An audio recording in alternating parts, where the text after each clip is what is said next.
జానకి మృతి చెందారు. వయోభారం అనారోగ్యంతో జానకి మృతి చెందారు. కార్డియాక్ అరెస్ట్ గురయ్యారు. కొద్దిసేపు క్రితం మైసూరులోని అపోలో ఆసుపత్రిలో చికిత్స పొందుతూ ఎస్ జానకి మరణించారు. కొద్ది నెలల క్రితం అనారోగ్యంతో జానకమ్మ కుమారుడు మృతి చెందారు. దాంతో తీవ్ర మనోవేదనకు గురయ్యారు జానకమ్మ. అప్పటి నుంచి కూడా తీవ్ర మానసిక వేదన అనుభవించారు. ఏదేమైనా నైటింగేల్ ఆఫ్ ఇండియాగా ఎస్ జానకి ఒక పేరుంది. అన్ని భాషల్లో కూడా దాదాపు 48,000కు పైగా పాటలు పాడారు జానకమ్మ. జానకి 4 నేషనల్ అవార్డులు, 33 ప్రసిద్ధ ఫిలిం అవార్డులు పొందారు. ప్రస్తుతం మనం బ్రేకింగ్ న్యూస్ చూస్తూ ఉన్నాం. ప్రముఖ నేపథ్య గాయని ఎస్ జానకి మృతి చెందారు. మైసూరులోని అపోలో హాస్పిటల్లో చికిత్స పొందుతూ ఆమె చనిపోయారు. ఆమె వయస్సు ప్రస్తుతం 88 సంవత్సరాలు. కొంతకాలంగా తీవ్ర అనారోగ్య సమస్యలతో బాధపడుతున్నారు జానకి. 1938 ఏప్రిల్ 23న జన్మించారామె. తన సుదీర్ఘ కెరీర్లో 48,000కు పైగా పాటలు పాడారు జానకి. తెలుగు, తమిళం, కన్నడ, హిందీ, అలాగే మలయాళం, సంస్కృతం, ఒడియా, తులు, ఉర్దూ, పంజాబీ, బెంగాలీ, కొంకణి భాషల్లో ఆమె పాటలు పాడారు. అలాగే ఇంగ్లీష్, జపనీస్, జర్మన్, సింహళీ భాషల్లో కూడా ఆమె ఎన్నో పాటలు పాడారు.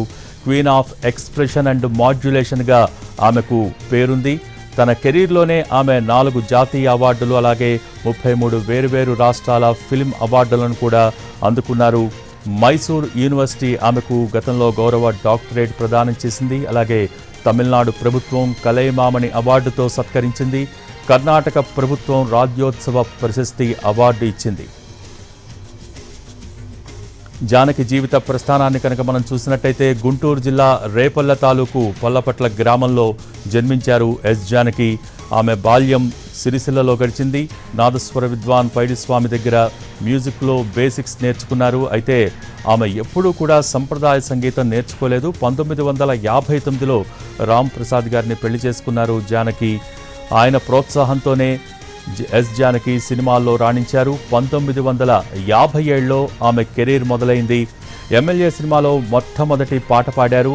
తెలుగులో ఆమె 12 నంది అవార్డులు కూడా గెలుచుకున్నారు. అందులో 10 అవార్డులు సినిమాలకు రాగా 2 అవార్డులు సీరియల్ పాటలకు వచ్చాయి.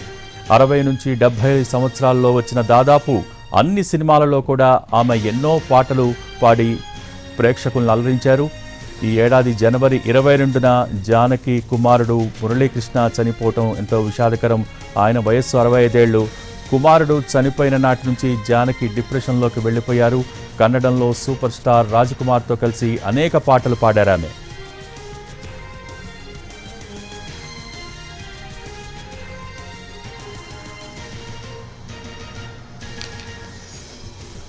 రైట్.